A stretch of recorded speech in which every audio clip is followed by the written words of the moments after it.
Voilà, c'est parti. Eh ben, bonjour à tous, merci à l'invité d'être venu. Donc on va euh, parler de numérique et de liberté et de souveraineté. Euh, donc je suis Benjamin Sontag, je suis activiste, cofondateur de la Quadrature, l'association de défense des libertés à l'ère numérique, entrepreneur, gérant d'une PME, opérateur internet. On a avec à notre aujourd'hui donc Madame Gwendoline Delfield. Donc vous êtes députée européenne, donc groupe ALE, membre de l'intergroupe LGBT au Parlement européen. Vous êtes membre de la commission, vous êtes membre de la commission Libé, donc vous travaillez sur le Privacy Shield, qui est un des sujets qu'on pourrait aujourd'hui. Vous êtes vice-présidente de la commission des femmes et l'égalité, première ligne au Parlement européen sur la défense des libertés dans l'espace numérique, harcèlement par exemple. Donc Paola Forteza, vous êtes donc députée à l'Assemblée nationale, donc en France, coprésidente du groupe donc, Écologie, Démocratie et Solidarité. Donc c'est un nouveau groupe, ce que j'ai compris. Vous étiez rapporteur à l'époque sur la loi de transposition du RGPD en droit français. Et avant, vous aviez travaillé pour Etalab, qui est la start-up d'État qui vous donne une expertise des rapports entre citoyenneté numérique et société numérique et citoyenneté. Enfin, donc Adrien Parot, vous êtes président du collectif Europe Hospitalier, association qui réunit des hôpitaux et qui promeut l'utilisation de pratiques libres et d'open source dans le domaine de la santé. Donc concerné de près par les enjeux de production et la circulation des données de santé. Donc c'est une association à la fois technique, juridique et de santé. Voilà. Donc on va laisser une minute à chacun pour un peu parler de votre point de vue, vos avis, vos idées sur le numérique, la souveraineté, les libertés et ces rapports un peu conflictuels, compliqués de la société numérique qui est arrivée comme un élément ces 5 années, et essayer de les uns et les autres vous en déduisez dans votre action politique, soit d'activiste, soit de député au quotidien. Donc, Corfil, démarrer. Merci. Ouais.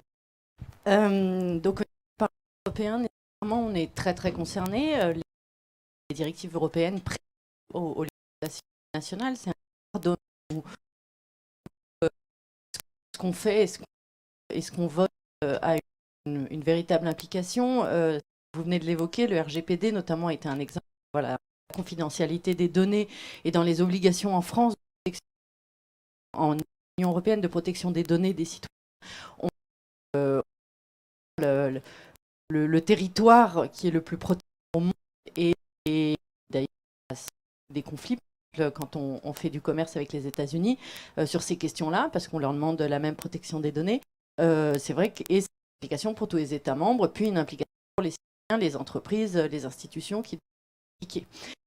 De manière plus générale, le RGPD est un est très connu, mais de manière générale, c'est vrai que les questions sont très très présentes au européen. Elles sont notamment très présentes dans une commission qui est IMCO, c'est des consommateurs et du marché consommateur, par ce qui est arrivé. Aujourd'hui, et aussi pratiquement dans toutes les autres questions, un sujet qui revient régulièrement. D'abord parce que, je vais le dire clairement, il y a un effet quelques années. Beaucoup d'internet, après après on a parlé du numérique, le grand mot à la mode aujourd'hui dans le monde européen, la bulle bruxelloise, l'intelligence artificielle. On fait des groupes de travail sur l'intelligence artificielle tous les jours, nouveaux textes, voilà. Surtout évidemment opportunités économiques, mais comme sur beaucoup de sujets, les conservateurs, parlementaires plus progressistes souvent qu'on va retrouver dans les parlements nationaux, donc c'est plein de choses, femmes, etc. Mais c'est vrai aussi sur la liberté numérique.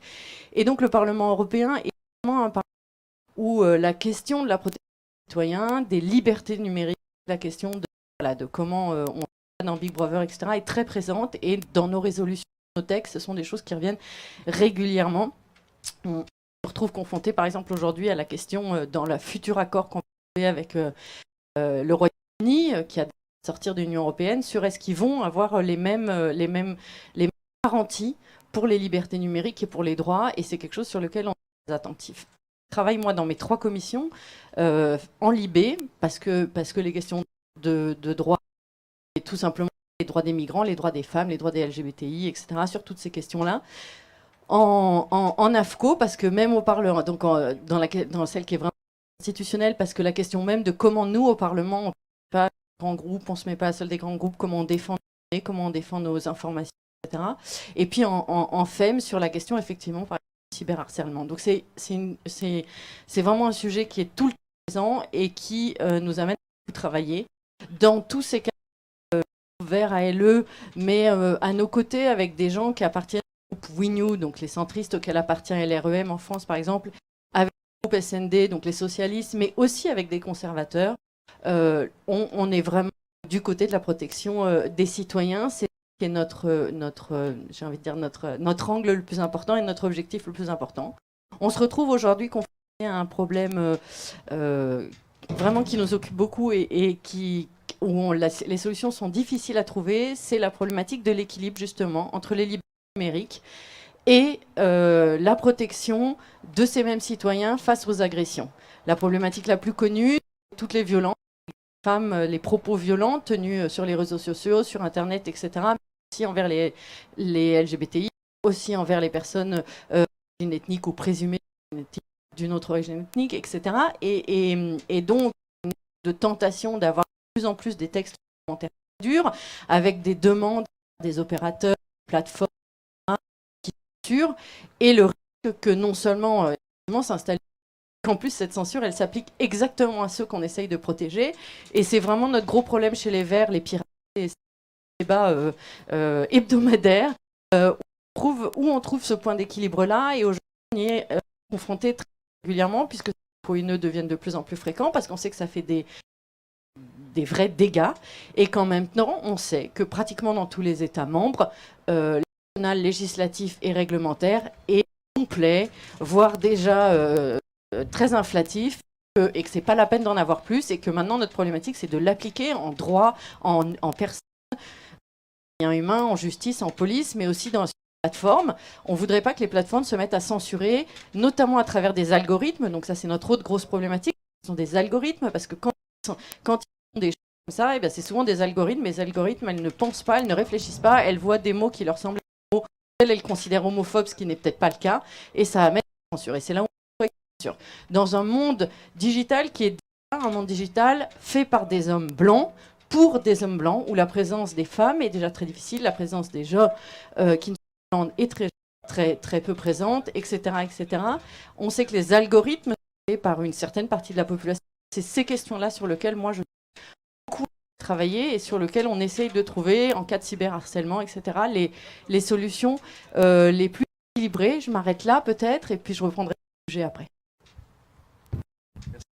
Et c'est en effet la présentation générale de vraiment de toutes les problématiques aujourd'hui de liberté au niveau européen, donc essentiellement, et du Parlement particulièrement.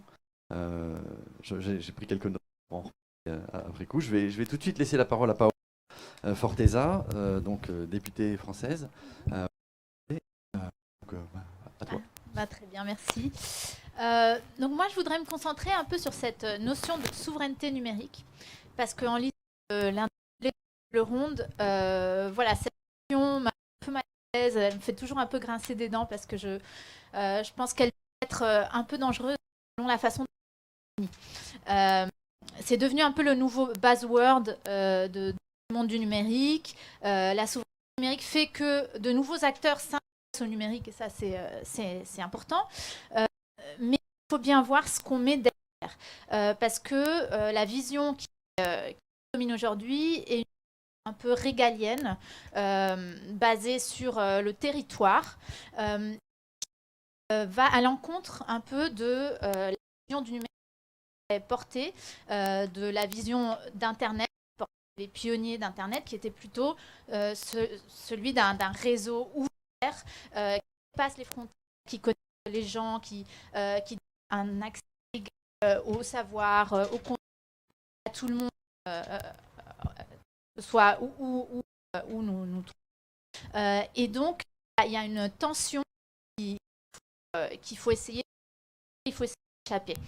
Je pense aussi que les personnes qui prennent la souveraineté sous cet angle-là se disent on est dépendant des GAFA, qu'on va résoudre cette problématique, on va numérique français. On va créer des garants français européens pour pouvoir devenir indépendants. Et donc, ils reproduisent un peu en miroir un modèle du numérique aussi qui nous convient pas, qui est celui peut-être du capitalisme de surveillance, comme ça peut être défini. C'était mes lectures d'été, Shoshana Zuboff, voilà, un beau bouquin que je recommande qui va être traduit en français très, très rapidement, où elle décrit comment ce capitalisme de surveillance est mis en place depuis le début des années 2000, après la .com, où Google a dû changer de business model pour pouvoir vraiment rester à flot. Et donc, c'est là où Google invente la publicité sur la donnée des utilisateurs qu'ils avaient pu récupérer. Au fur et à mesure, en fait, il y a certains paliers qui ont donc les plus importants. Facebook commence à expérimenter pour voir si, non seulement avec ces données des utilisateurs, on peut comprendre et analyser leur comportement, mais est-ce qu'on peut aussi changer leur comportement? Est-ce qu'on peut sur leur comportement? Et donc, leur première observation, c'était qu'ils pouvaient faire que les gens aillent davantage. Jusque-là, bon, pas de souci, mais la deuxième, c'était qu'ils pouvaient changer l'attitude des gens par rapport à les envoyer dans leur feed, faire que les gens soient plus heureux, moins heureux, selon les contenus qu'ils voyaient. Donc, on sait comment elle se poursuit, Cambridge Analytica, etc. On voit aussi des nouvelles technologies voilà, un peu dangereuses jour, comme la reconnaissance faciale. On en discute justement avec des confrères à l'Université d'été de la Soumise. Si ça vous intéresse, il y a un panel sur ces questions-là. Donc, il faut qu'on crée un modèle numérique européen qui ne soit pas le modèle des États-Unis, qu'on sorte un peu de cette idée de Startup Nation, d'hypercroissance, qui est un modèle aussi très fragile, hein, excusez-moi les autour de la table, mais donc, quand on prend la souveraineté nationale sous l'angle recréer les mêmes services, les mêmes acteurs aux États-Unis, on se trompe de route.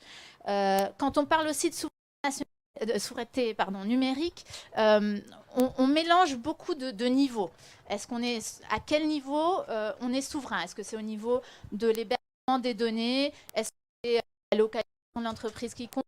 La nationalité de l'entreprise qui compte? Est-ce que c'est au niveau des normes, au niveau de l'infrastructure? Est-ce que c'est au niveau aussi très important des matériaux rares qui devient de plus en plus important, parce qu'on sait que l'impact environnemental du numérique se base principalement sur les appareils, les devices, et que ces matériaux rares deviennent de plus en plus importants. Donc on mélange ces discours plusieurs niveaux, on peut faire fausse route. Je vous donne quelques exemples. Stop. On a eu, voilà, de grosses discussions là-dessus. Personnellement, je me suis opposée voilà, à cette application, mais on entendait le gouvernement, par exemple, nous dire on ne peut pas faire d'infrastructures centralisées parce qu'on veut être souverain, et en France, on sait faire du centralisé et on ne veut pas faire autrement, etc.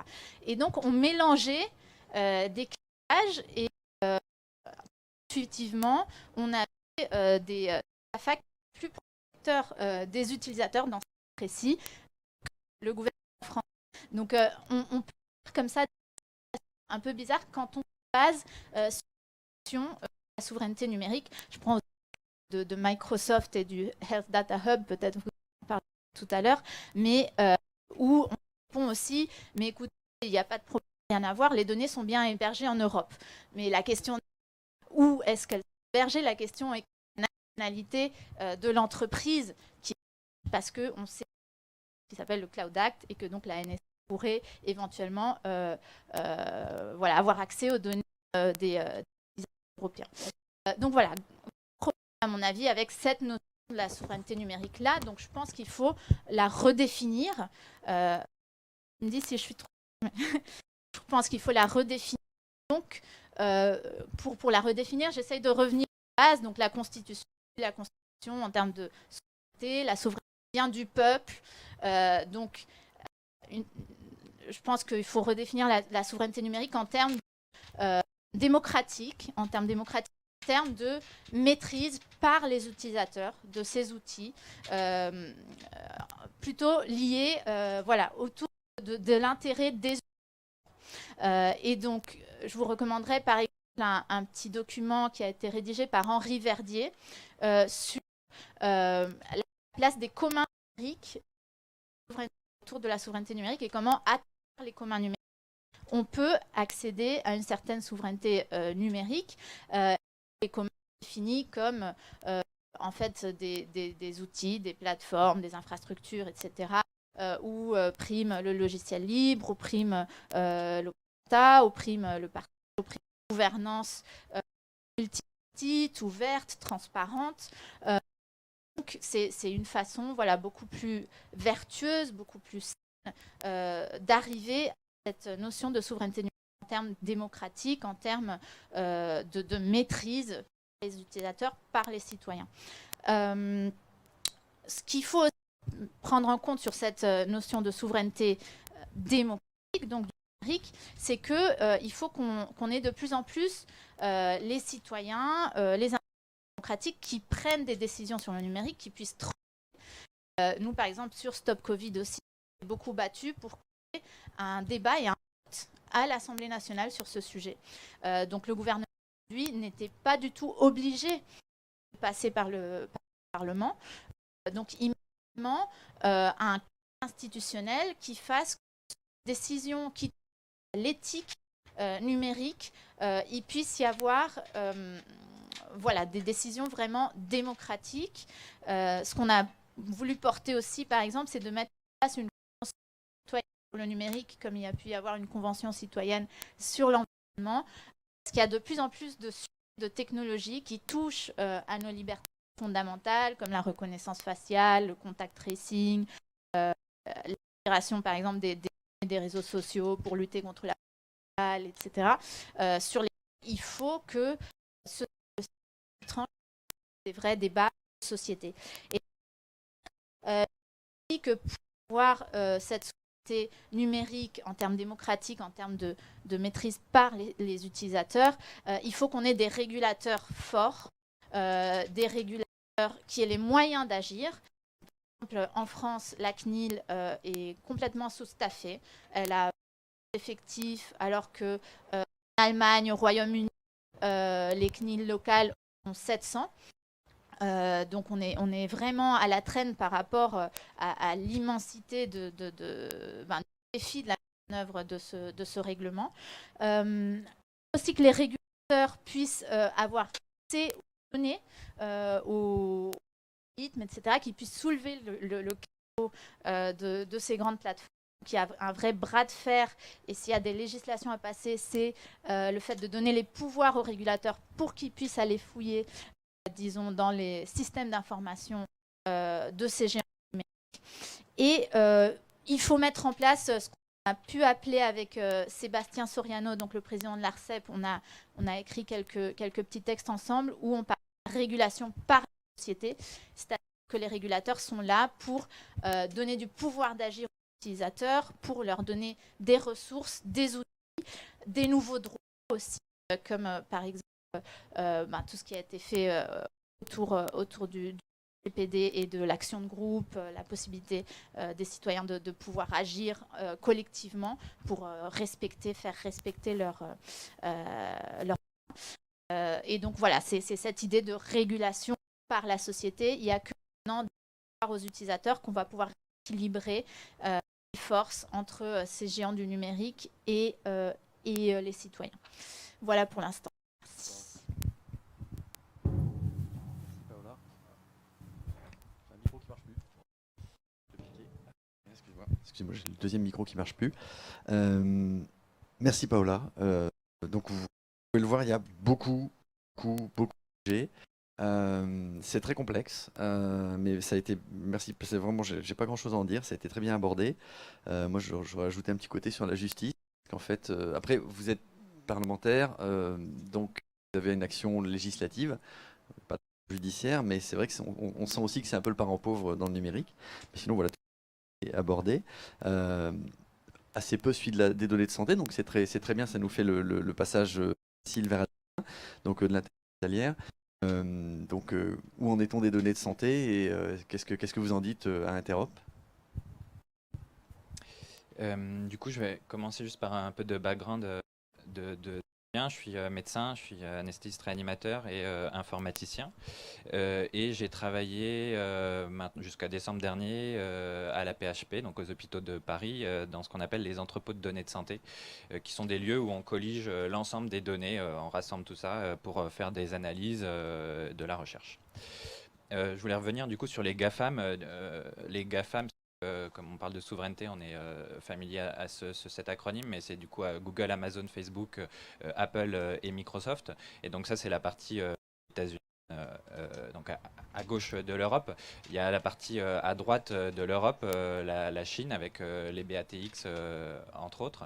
Et c'est vrai que nous, on est pris un peu entre ces deux puissances de feu économiques. Et même si c'est vrai que moi pour les données de santé c'est Microsoft qui va donc en effet les États-Unis, mais vraiment l'Europe est prise au milieu de tout ça et n'a pas du tout les mêmes budgets que ces deux blocs. Sur le capitalisme de surveillance, c'est vrai que c'est important de comprendre dans toutes ces plateformes, quand vous êtes sur YouTube, sur Facebook, sur votre moteur de recherche favori, vous êtes, c'est ce qu'on appelle aussi le commerce de l'attention. Et donc le but c'est de rester le plus longtemps possible, de vous faire rester le plus longtemps possible sur ces plateformes et donc de vous connaître le mieux possible. Donc en vous cernant le mieux possible avec toutes les données que vous laissez, que vous émettez lors de vos navigations pour vous vendre de la pub. Voilà. Donc c'est vraiment ce système. Donc c'est gratuit, mais en fait, qui paye la pub finalement, c'est les entreprises et vous vendez ces entreprises. Donc c'est pas gratuit totalement. Et donc pour revenir sur les entrepôts de données, nous la philosophie initialement, notamment aux hôpitaux de Paris, c'était de construire tout ça autour du logiciel libre. Et donc le logiciel libre a plusieurs avantages. Le premier, c'est que le code est facilement auditable, donc on peut regarder le code, voir s'il n'y a pas de morceaux de code malveillants et le changer s'il y en a. Le deuxième avantage, c'est que on paye la force de travail, donc les ingénieurs, mais on ne paye pas des systèmes propriétaires, des licences. Voilà, donc on forme les individus, c'est renverser la logique. Le libre n'est pas gratuit, mais par contre, en tout cas, moi, ça me va beaucoup plus de payer des gens pour écrire du code que de payer des licences avec du code obscur. Et donc voilà, on s'est construit comme ça. Et l'avantage aussi, c'est qu'en fait, beaucoup de code est totalement libre. Et donc on peut être au niveau des plateformes américaines et chinoises, prenant des morceaux de code un peu à droite à gauche et faire une plateforme d'analyse qui est comparable aux géants du numérique. Donc nous, à l'AP, moi ce que je connais le mieux aux hôpitaux de Paris, on traite 11 millions de patients, il y a une cinquantaine de projets en cours, voilà, je veux dire ça fonctionne, c'est effectif, on y arrive quoi. Donc le constat d'échec que fait notamment monsieur O parfois, qui est le secrétaire numérique, secrétaire d'État numérique, que les budgets de Microsoft et des géants du numérique totalement exorbitant et qu'on n'y arrivera jamais, nous, avec une équipe de 5 personnes, on a réussi à faire quelque chose. Je pense que si on donne un peu plus d'argent, c'est le service public, hein, les hôpitaux de Paris, donc si on donne un peu plus d'argent, j'imagine que 11 millions vers 65 millions de patients, ça va être faisable et qu'on va y arriver. Donc ce constat, moi j'y adhère vraiment pas du tout. Et on a vu évoluer les choses avec le Health Data Hub. Donc déjà, on ne dit pas plateforme des données de santé en français, on dit Health Data Hub. Ça veut vraiment dire notre soumission à l'impérialisme américain, là pour le coup. Et donc, on a participé longtemps aux discussions, on a été audité, beaucoup de personnes, hein, et on pensait que le libre allait pouvoir, enfin qu'on allait pouvoir discuter. Et puis finalement, Microsoft a été rapidement mis sur la table, et donc là, c'est vrai que nous, on a totalement divergé. Deux choses sur ce choix-là, c'est que c'est totalement centralisé. Donc il y a un lieu où toutes les données vont être rassemblées. Et que c'est Microsoft. On parlait du Cloud Act. Et donc le Cloud Act, c'est une loi américaine qui permet à la justice américaine d'avoir accès aux données des serveurs américains, donc de Microsoft, même si les données sont hébergées en dehors de l'Union européenne, et sans que les citoyens soient des États-Unis. Même si les serveurs sont en dehors des États-Unis, donc typiquement dans l'Union européenne. Déjà, un juge américain, c'est pas exactement la même chose qu'un juge français. Un juge américain, ça peut être un shérif. Donc, on n'a pas le même niveau d'exigence de justice, déjà. Donc, c'est pas que la NSA. C'est pas que les services de renseignement, c'est la justice américaine aussi. Les services de renseignement, c'est la partie obscure. Snowden, qui est un lanceur d'alerte, a montré que la NSA, évidemment, utilisait les données. Ils les ont, autant les utiliser. Mais là, c'est même légal, le juge, enfin, voilà, c'est autre chose. Et du coup, au final, l'important dans tout ça, c'est de se rendre compte que les données, celui qui possède les données, donc moi, ce qui m'intéresse, c'est des données de santé, mais celui qui possède les données a en fait le pouvoir sur les restes, le reste des personnes. Et donc là, en l'occurrence, qui possédera les données, c'est une entreprise qui s'appelle Microsoft. On a beau dire que les données sont stockées en France, les contrats que nous, qu'on a pu avoir, les données sont stockées. Initialement c'était en France, finalement c'est aux Pays-Bas, ça va être stocké finalement en France peut-être, mais surtout les données de transit, donc c'est quand le stockage c'est une clé USB que vous avez sur votre ordi, donc là on stocke les données, elles sont en Europe, ok. Mais le problème, c'est que Microsoft ne garantit pas les données en transit, c'est-à-dire les données d'analyse. Donc, quand on veut faire une analyse, quand on fait une moyenne, une médiane, enfin, des choses beaucoup plus complexes. Là, les données vont sur un processeur, elles sortent de la clé USB, elles sont rapatriées sur l'ordinateur. Et là, Microsoft ne garantit pas que les données sont en Europe par contrat, je veux dire. C'est écrit et la CNIL le dit. Enfin, je veux dire, c'est très clair. Je parle de la CNIL, en effet, j'adhère au constat de peu d'effectifs. Le rapport entre le budget d'Adopi et le budget de la CNIL, je vous laisse chercher, mais il y a beaucoup plus de budget dans Adopi que dans la CNIL. Donc, ça aussi, c'est des problématiques, en effet, à soulever. C'est notre régulateur, on en a besoin, il faut lui donner les moyens. Et je terminerai du coup par ce que nous on fait au sein d'Interop, donc c'est de notre association, c'est du coup d'essayer de lutter des actions. Donc on a fait un référé liberté au Conseil d'État en juin dernier. Des réponses de la CNIL sont toujours en attente sur des sujets de pseudonymisation, peut-être qu'on y reviendra plus tard. Voilà, donc on attend des choses de la CNIL, et sinon c'est aussi de faire. Donc ça c'est la partie codeur informaticien. Donc on veut proposer des logiciels libres dans des environnements, parce que les données de santé, on ne fait pas n'importe quoi. Il faut des environnements, des serveurs, c'est pas votre ordinateur que vous mettez chez vous, quoi.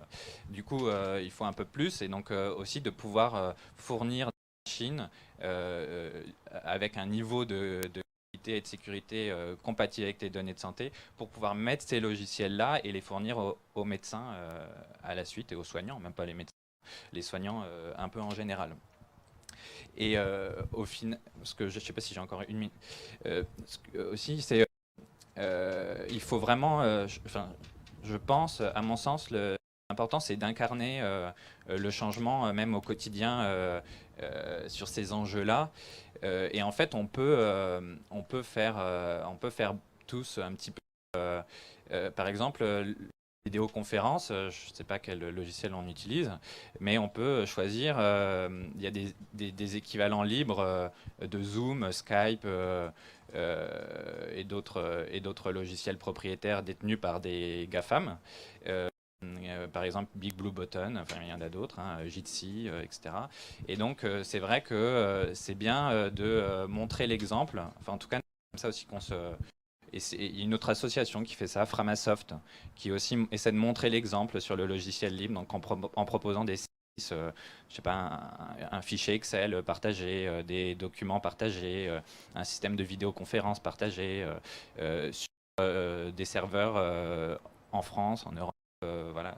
Donc on peut tous essayer de délaisser, de ne pas aller sur Zoom.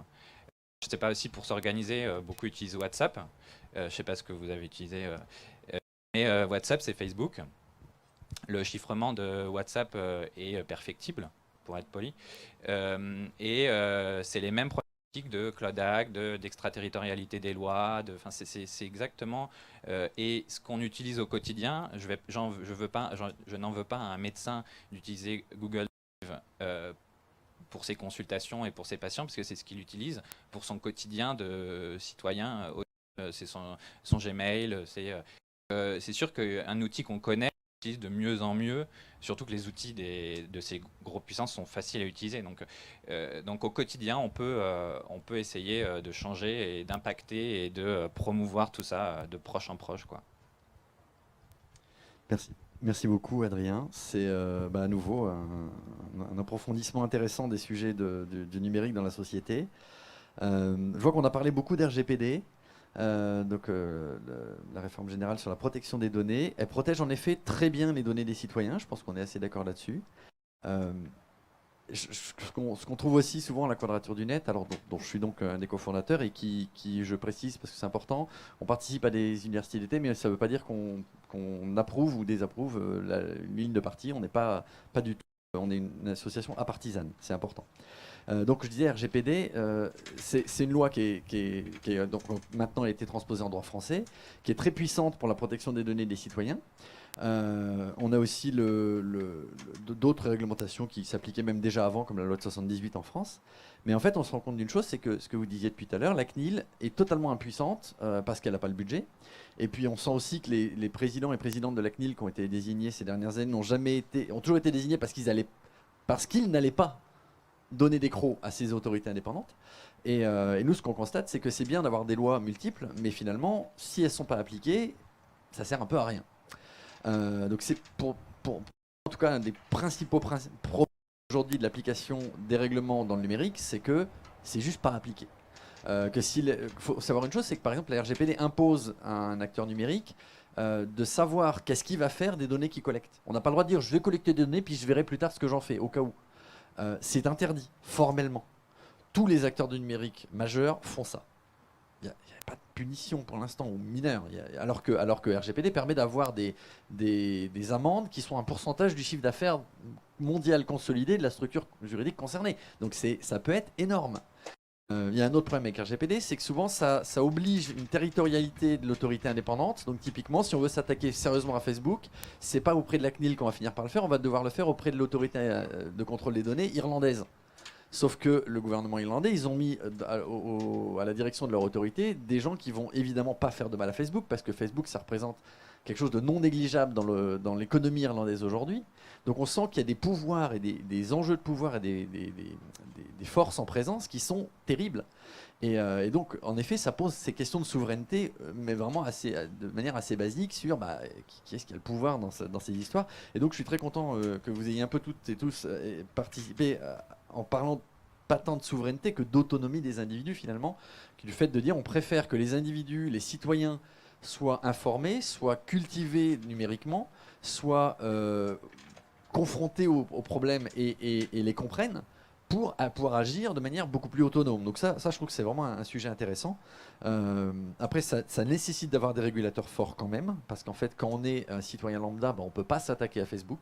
Il y a un citoyen européen qui a réussi, il s'appelle Max Schrems, donc vous en avez peut-être entendu parler, il s'est attaqué à Facebook, il a fait annuler la première régulation européenne à travers le Safe Harbor. Là, récemment, il a fait annuler, quelques années après, la version 2 qui est Privacy Shield, enfin annulée en partie. Donc c'est des sujets sur lesquels des citoyens lambda motivés arrivent à faire bouger un peu les lignes, mais enfin, il faut quand même beaucoup de puissance. Donc on a à la fois besoin de citoyens formés aux usages du numérique et à leurs enjeux, et de régulateurs forts. Donc ça, c'est vraiment intéressant. Par contre, je n'étais pas tout à fait d'accord avec Paola sur la territorialité. J'entends qu'on essaie de retrouver un aspect mondial du numérique. Je trouve ça assez beau, et c'est vrai que c'est un peu les fondateurs de l'Internet essayer de faire quelque chose dans cette optique-là. Mais on se rend compte aussi que c'est aussi une version mondiale. Mais moi, je pose toujours la question quand on parle de oui, on veut abolir les frontières. D'accord, mais quel droit s'applique dans ce cas-là? Est-ce que c'est le droit, un droit très libéral américain? Est-ce que c'est un droit très protecteur social à la française? Est-ce que c'est un droit à la chinoise où il y a une espèce de pression sociale monstrueuse sur les individus? Enfin, c'est compliqué. Et donc, si on parle de non-territorialité du numérique, est-ce que c'est pour voir s'appliquer le droit US YOLO sur la liberté d'expression, où on peut avoir des propos racistes tout à fait, de manière tout à fait détendue sur la place publique? Donc voilà, j'aime bien quand même qu'on revienne à ces enjeux-là, parce qu'en fait, là-dessus, je rejoins Madame Corfield sur l'aspect, si on veut pouvoir défendre au quotidien des personnes racisées face à des insultes racistes ou antiféministes, ou voilà. Est-ce qu'on peut, comment on fait pour imposer aux acteurs du numérique une régulation sur ces objets-là? En France, on a eu récemment la loi Avia qui promettait de résoudre tous ces problèmes, sauf qu'elle faisait ça n'importe comment. Elle s'est pris le Conseil constitutionnel comme un qui censurait une bonne partie, ce qui est une très bonne chose, parce que ça imposait aux acteurs du numérique de censurer en 1 heure des contenus. Sauf qu'il n'y a pas d'intervention du juge judiciaire. Et à la Quadrature, on a toujours dit, nous, on veut bien d'une régulation, on invite à une régulation des acteurs majeurs du numérique, mais il faut que ça passe par un juge judiciaire. Parce qu'en fait, si ça passe par des décisions privées, de sociétés privées, enfin, je veux dire, c'est le pire de toutes les dystopies en film qu'on a pu voir dans notre jeunesse. Donc ça va pas le faire. Ça va porter atteinte aux droits, avant tout, des personnes racisées, des plus faibles, de ceux qui ont le moins réseau pour faire valoir leur masse face à ces acteurs, notamment une masse économique. Donc voilà, on voit qu'il y a des enjeux très vastes, mais aussi très complexes, et on essaie de retrouver un petit peu tout ça. Et je reprends 2 points que on a tous évoqués un petit peu aussi, c'est que, pareil, Paola a évoqué, le fait au niveau européen, on essaie tous de faire des Google européens. On a tous constaté que ça marche pas. Même avec Quant, on voit, c'est les clowns. Ça marche pas d'essayer de faire pareil que le pire qu'on connaît aujourd'hui. Je veux dire, c'est comme si aujourd'hui on essayait de faire un pétrole vert. Je veux dire, non, ça, juste si ça consiste à continuer à brûler des trucs qu'on sort de la terre et à produire du carbone, ça va pas le faire. Donc en fait, l'enjeu pour nous, c'est plutôt de retrouver, de favoriser des acteurs qui décentralisent l'Internet. Et si on reprend la souveraineté, je vais refaire un petit léus sur la souveraineté numérique, parce que c'est un sujet extrêmement vaste, et ça se situe à plein d'endroits. Paola a évoqué les matériaux, donc les terres rares qu'on cultive. Alors quand on dit rare, c'est pas rare du tout. C'est rare parce que c'est compliqué à extraire. Compliqué à extraire, ça veut dire que ça pollue beaucoup pour les extraire. Donc en fait, aujourd'hui, on a la plupart des terres rares, on en a plein en Europe, et même en France. C'est juste, on a choisi de faire la pollution en Chine, en Afrique, parce qu'en fait, c'est comme ça, c'est loin des yeux, loin du cœur. Les matériaux, c'est important. Il y a une deuxième couche auquel on pense jamais, c'est quels sont les pays aujourd'hui dans le monde qui sont capables de produire les devices qu'on a tous dans la poche. C'est-à-dire les processeurs, par exemple. Qui est capable aujourd'hui de produire des processeurs? C'est le cœur du nucléaire, c'est le cœur du réacteur, pardon. C'est comment on produit ces appareils-là. Il faut savoir qu'en Europe, il n'y a pas un pays en Europe qui a une usine capable de faire ce genre de matériaux, sauf la France, qui a une usine, ST Microelectronics à Grenoble, qui est capable de produire des processeurs. L'Allemagne n'en a pas. Il y a une usine allemande, mais elle est possédée par, je crois, l'Arabie Saoudite ou un truc comme ça. La France est le seul pays d'Europe à avoir cette souveraineté-là. Alors on n'est pas capable de produire peut-être ce genre de device, mais on est capable de produire des processeurs à 14 nanomètres. Après, il y a le problème des réseaux. Qui possède les réseaux physiques, les fibres optiques qui passent dans les rues, les réseaux qui passent dans le plancher océanique, les fibres optiques, qui possède ces réseaux-là? C'est aussi un enjeu de souveraineté colossal, parce que c'est là aussi où la NSA, les services secrets peuvent aller écouter, espionner les communications. Donc il y a des enjeux de souveraineté là, pour le coup, importants. Donc il faut savoir que Orange en France possède des morceaux de réseau, Deutsche Telekom aussi, on possède des fibres qui font le tour de la Corne africaine, qui passent par le canal de Suez pour aller jusqu'en Inde et en Chine. Voilà, on a des infrastructures de ce type-là. Mais de manière plus locale, qui possède les fibres optiques et qui gère ces réseaux de fibres optiques? Est-ce qu'il y a de gros acteurs en France qui sont Bouygues, SFR, Orange Free, ou est-ce qu'il y en a d'autres? Il faut savoir qu'il y a plein de petits opérateurs en France. Il y a des tout petits opérateurs professionnels comme Céleste ou Canet. Il y a plein de petits opérateurs associatifs comme la Fédération FDN qui regroupe plein d'opérateurs associatifs, fournisseurs d'accès Internet. Donc on a déjà des choix. Donc en rappelant ces choix aux citoyens, on leur dit vous avez la possibilité de peser en allant choisir des acteurs de petite taille, des acteurs locaux, des acteurs autonomes, indépendants, qui vont vous aider à mieux reprendre en charge vos infrastructures. Ça, c'est le réseau. Après, il y a les services qu'il y a dessus. On a là beaucoup parlé des services, parce que c'est un enjeu important en termes d'économie de l'attention, en termes de lutte contre le harcèlement ou les problèmes de communication. Des services de type Google, Facebook, Twitter et les autres, YouTube. Il y a des services distribués. Des alternatives à YouTube, aujourd'hui, il y a PeerTube, que j'invite à utiliser, qui permet de voir des vidéos sans être soumis à la publicité et en n'étant pas chez un acteur majoritaire monopolistique comme Google. Donc voilà, il y a plein de services de ce type-là. Pour les alternatives à Twitter, on a Mastodon. Enfin voilà, il y a plein d'endroits où ça a lieu. Et oui, ça nécessite un effort parce que forcément, comme ces boîtes monopolistiques américaines sont arrivées avant nous, elles ont gagné la bataille. C'est le fameux winner take it all. C'est celui qui a gagné la première bataille, c'est lui qui a gagné la guerre. Mais en vrai, si on fait tous ce petit effort, on peut aller sur des systèmes plus distribués, plus décentralisés, où finalement la régulation se fait par les individus qui participent au réseau. Et donc il y a des petites îlots comme ça, avec chacun ses règles. Typiquement Mastodon, c'est un bon exemple. C'est du réseau à la Twitter. Mais chaque instance Mastodon, parce que c'est plein de serveurs qui discutent entre eux, où il y a fois 1000, 2000, 3000 personnes qui discutent, mais qui discutent aussi entre instances, chaque serveur peut avoir ses règles de communauté différentes. Donc il y en a qui vont être très liberté d'expression, open bar, faites ce que vous voulez. Il y en a qui vont être beaucoup plus sur on veut une communauté saine, donc si on a des harceleurs, on les fout dehors. Y compris, on empêche que les harceleurs de dehors, d'autres instances viennent pourrir la vie des hommes et des femmes et des blancs et des racisés du réseau. Donc voilà, il y a des réflexions comme ça, décentralisées, hyper intéressantes. Donc ça existe déjà. Donc voilà, dans le numérique, vous voyez, il y a beaucoup d'acteurs, beaucoup de choses très compliquées. Je sais pas, je voudrais un peu, je sais pas s'il y a des questions par ailleurs, si les gens gèrent ça, je veux bien que vous nous les apportiez. Je vous écoute. Je vais vous passer un micro rapidement. Oui, sur la question du cyberharcèlement, alors il y a un phénomène sur Internet qui est très connu, qui s'appelle l'effet Streisand, qui est en fait un effet de si jamais on essaie de censurer quelque chose sur Internet, en fait on lui fait sa promotion. Et sur la question du cyberharcèlement, notamment ce qui était prévu dans la loi Avia sur la censure, le risque étant qu'en censurant du contenu, on risquait en fait d'attirer encore plus de contenu harcelant, tel une hydre. En fait, on tue un troll, mais en fait, il y en a des milliers qui répliquent. Du coup, quelles sont les pistes aujourd'hui pour essayer de limiter le cyberharcèlement sans faire de la censure de contenu? Merci, c'est en effet très intéressant. Pour ceux qui n'ont pas entendu, c'est l'effet Streisand. Ça vient de Barbara Streisand qui avait une super maison qui bétonnait une partie de la côte californienne.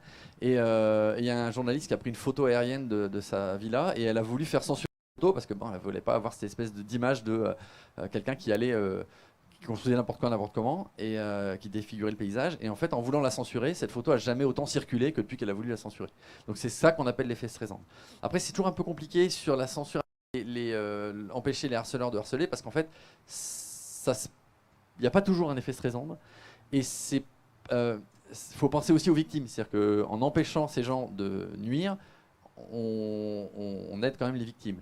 Mais là-dessus, je vais donner le point de la quadrature, puis après je vais demander à nos deux députés leur opinion là-dessus, parce que ça m'intéresse beaucoup, notamment au niveau de la création de la loi.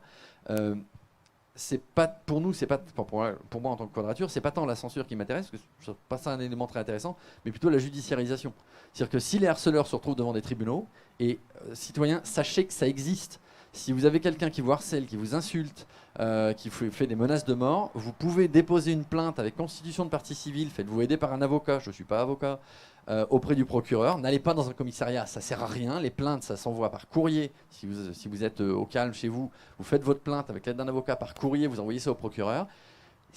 Et il n'y a pas d'anonymat sur les réseaux sociaux. C'est extrêmement rare l'anonymat qui arrive à être conservé. Le juge peut demander à Twitter, Facebook de lever l'anonymat, d'obtenir l'adresse, le numéro de téléphone ou quoi au caisse de quelqu'un.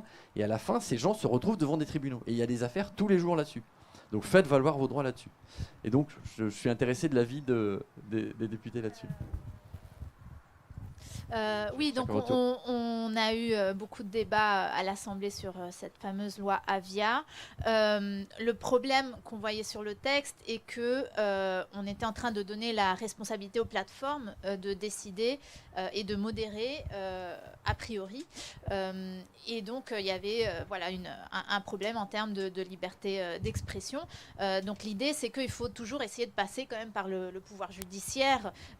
Évidemment, il faut plus de moyens aussi pour le pouvoir judiciaire. Et donc les deux dispositions qui ont pu passer le filtre du Conseil constitutionnel étaient celles auxquelles moi-même j'étais plus attachée, qui était la création d'un parquet numérique qui avait déjà été proposé par Axel Lemaire à l'époque, et donc où il faut qu'on ait vraiment des magistrats qui connaissent le numérique, qui soient outillés pour pouvoir aussi répondre à la masse de contenu qui arrive sur les réseaux sociaux. Et la deuxième mesure qui est restée était la création d'un observatoire des contenus haineux, qui va être hébergé par le CSA.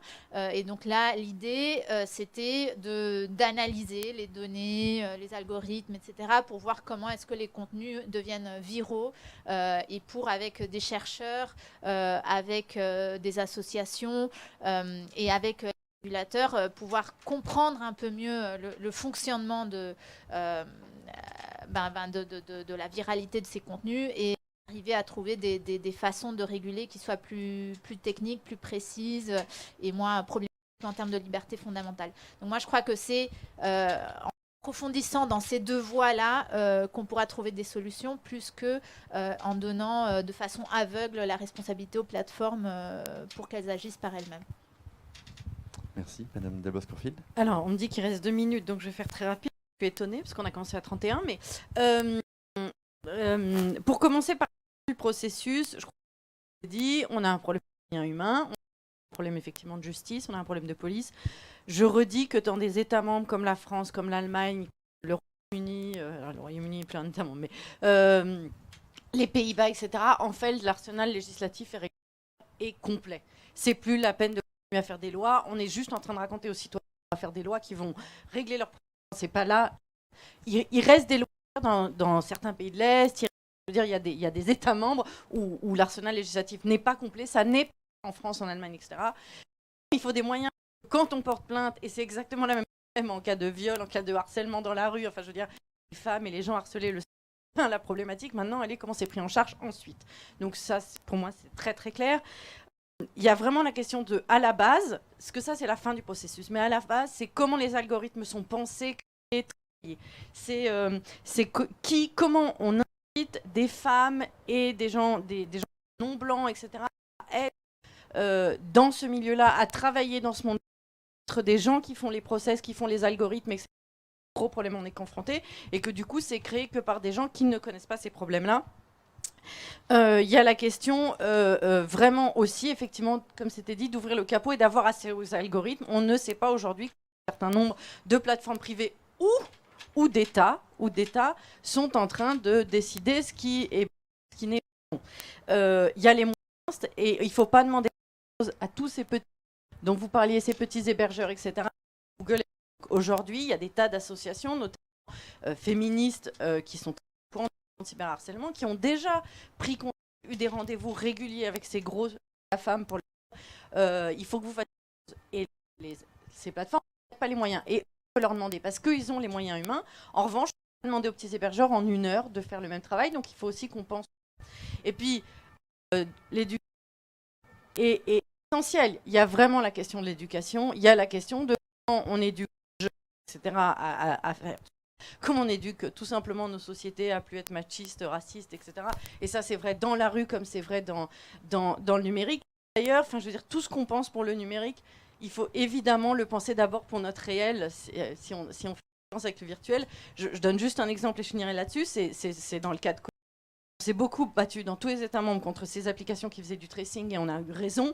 Mais moi, j'ai été surpris par la virulence de la société, de la résistance de la société là-dessus, quand en même temps, nos libertés de déplacement du jour au lendemain ont été fermées et on n'a rien dit. La première étape des États membres, ça a été les frontières.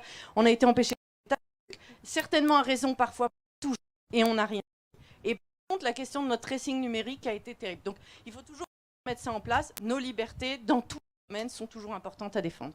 Je suis complètement d'accord là-dessus. Merci beaucoup. C'était très pointu. Et d'ailleurs, à ce sujet, avec le recul, je ne sais pas vous, mais à part le Covid, je me rends compte que si on a confiné et que c'est passé comme une lettre à la poste, c'est parce qu'en fait, on avait un gouvernement qui avait l'air de ne pas vouloir assumer le fait qu'il n'y avait pas de masque. C'est l'impression. Et c'est genre. Enfin, c'est. Bon, bref. C'était absurde. Mais par contre, plus tout ce qu'on voit en numérique, en fait, ce n'est que le reflet du monde réel. Et donc, même au Parlement européen, à l'Assemblée nationale, finalement, tous les députés qu'on a connus, qui sont très dans le numérique, ils se rendent compte qu'il faut faire quelque chose en fait dans le pas numérique. Donc donner des moyens, ça n'a pas l'air, mais ça a un effet positif sur l'économie numérique. Adrien, petite conclusion? Oui, je voulais renchérir sur les algorithmes. Il y a Aurélie Jean qui est une codeuse, une développeuse et une entrepreneuse qui parle très bien des biais inhérents à l'algorithmique. En effet, derrière les algos, il y a des développeurs ou des développeuses. Développeurs en effet, donc il y a quelqu'un qui produit quelque chose, faire quelque chose, et qui a biais. C'est heureux les biais parce que c'est ce qui fait qu'on est humain. Après, on peut aussi discuter, unique, voilà. Donc c'est cool, mais par contre, on a des biais, il faut en être conscient. Pour finir, du coup, entre GAFAM, centralisation et décentralisation, mastodonte, je vais prendre une analogie avec l'alimentation et la nourriture. C'est un peu comme aller au supermarché ou à la map du coin. Les GAFAM, c'est facile. C'est comme le supermarché, on prend sa barquette, on va dans le micro-ondes, on cuisine son plat et on mange. On mange pas forcément quelque chose super nutritivement. C'est pas. Mais par contre, on a mangé et c'est ça. Et donc les GAFAM, et ces plateformes-là, c'est un peu le même principe. Et les petites plateformes ont des AMAP, c'est un peu compliqué. On découvre un légume qu'on ne connaît pas, on va chercher, pas sur Google, mais sur Quant ou sur DuckDuckGo, enfin d'autres, ce que c'est, et on apprend à le cuisiner et à progresser, à s'autonomiser.